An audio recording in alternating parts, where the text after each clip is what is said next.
20 kilograms of rice daw ang nagagamit nila in a day. Grabe, no? Nagtitinda sila ng quality fried rice. Dito lang yan sa tapat ng Jam Building dito sa San Pedro, Laguna. Dalawa daw yung branches nila before, kaso nagsara na yung food park na pinag-stayan nila.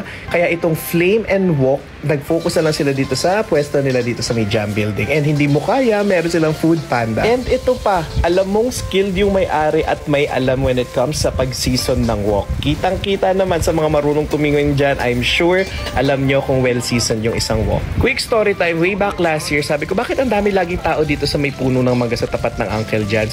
Yun pala, ito yung pinipilaan ng mga tao. Lalo na pag peak hours, ang dami laging bumibili dyan and sobrang nakakatawa kasi sobrang quality and generous ng serving nila.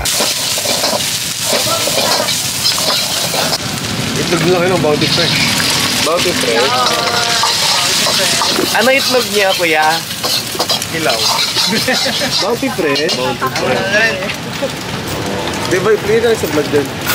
Oy, Bounty Fresh yung itlog nila! Shout out sa mga sponsor. And quick story time, ang may-ari nito ay mag-asawang parehas nagtatrabaho sa isang kilalang restaurant before. And alam niyo ba, sa pangarap lang nila na gusto magkaroon ng extra income para sa pamilya nila. Well, sino ba namang ayaw ng extra income eh? Kaya nga tayo nag-hustle-hustle, di ba? Kasi hindi tayo mayaman. So ayun na nga, sumugal sila sa negosyo and hindi nila akalain na sobra silang tatangkilikin ng mga tao. Hindi lang sila nakakapagbigay ng quality food and nakakatulong din sila sa mga estudyante tulad dito ni Kuya na nagpa-part-time sa kanila. And ayan yung price list nila. Kitang-kita naman na sobrang affordable, di ba? And ayun na nga, maniwala kayo sa hindi, silang mag-asawa, nag-resign at nag-focus sila sa business kasi mas malaki na ang kinikita nila dito compared sa mga dati nilang work. Nakaka-inspire, no? Nakakatawang isipin, example sila ng pag meron kang passion sa isang bagay at meron kang desired goal, anything is possible. So,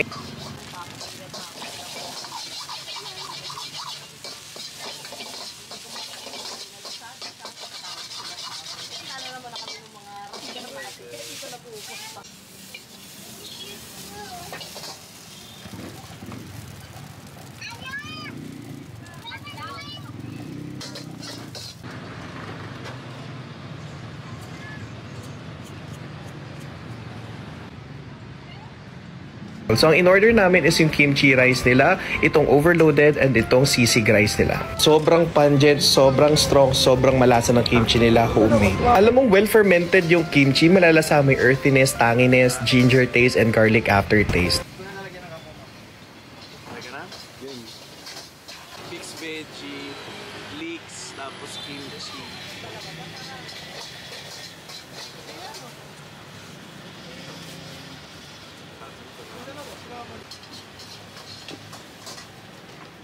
Ulit yung barbecue dito.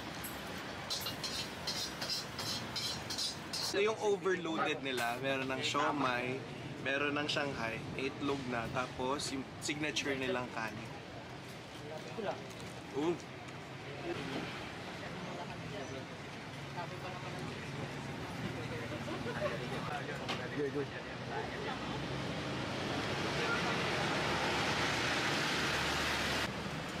Buti talaga pag-open nila, pinuntahan ko agad sila para mauna ako tsaka hindi ako maubusan kasi lagi nila ako naubusan dyan.